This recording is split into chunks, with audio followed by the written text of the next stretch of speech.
ഇസ്രായേലിന്റെ ദേശീയ സുരക്ഷാ മന്ത്രി ഇറ്റാമൻ ബെൻഗ്വിർ മസ്ജിദുൽ അക്സയിലേക്ക് കടന്നു കയറിയുമായി ബന്ധപ്പെട്ട് വലിയ പ്രതിഷേധം അറബ് രാജ്യങ്ങളിലേക്ക് എല്ലാം ഇപ്പോൾ അലയടിക്കുകയാണ്. 1967 ജോർദാനും ഇസ്രായേലും തമ്മിലുണ്ടാക്കിയിരിക്കുന്ന കരാർ വ്യവസ്ഥയുടെ നഗ്നമായിരിക്കുന്ന ലംഘനമാണ് ഇറ്റാമൻ ബെൻഗ്വിർ ഇപ്പം നടത്തിയിരിക്കുന്നത് എന്നുള്ളതാണ് അറബ് ലോകത്തിന്റെ പരാതി. വലിയ രീതിയിലുള്ള പ്രക്ഷോഭങ്ങൾക്ക് ഈ വിഷയം എത്തിയിരിക്കുന്നു എന്നുള്ള വെസ്റ്റ് ബാങ്കുമായിട്ട് കേന്ദ്രീകരിച്ചുകൊണ്ട് വലിയ പ്രക്ഷോഭ സമര പരിപാടികളൊക്കെ ഈ വിഷയവുമായിട്ട് ബന്ധപ്പെട്ട് നടക്കുകയാണ്.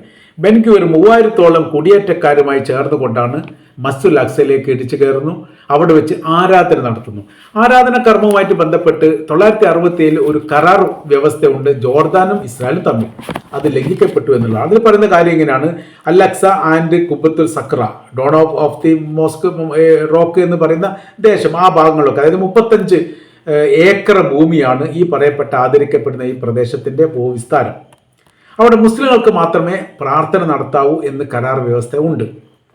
ഭരണാധികാരം ഇസ്രായേലിനാണെങ്കിലും മേഖലയിലുള്ള നിയന്ത്രണവുമായിട്ട് ബന്ധപ്പെട്ട കാര്യങ്ങളൊക്കെ ജോർദാന്റെ വഖഫ് കൗൺസിലിനാണ്. അവരാണ് അത് കൈകാര്യം ചെയ്യേണ്ടത്. പ്രദേശത്തേക്ക് മറ്റു മതസ്ഥർക്ക് പ്രവേശിക്കാമെങ്കിലും ആരാധന നടത്താൻ വേണ്ടി സാധിക്കുകയില്ല, അത് പാടില്ല. ഈ ഒരു കരാർ വ്യവസ്ഥ 1967 ഉണ്ടായത്. 1967 കാലത്താണ് ജോർദാന്റെ കൈവശത്തിൽ നിന്ന് ഇസ്രായേൽ ഈ ഭൂപ്രദേശം പിടിച്ചെടുക്കുന്നത്. 48 മുതൽ 67 വരെ ഈ പ്രദേശം ജോർദാന്റെ കൈവശത്തിൽ ആയിരുന്നു.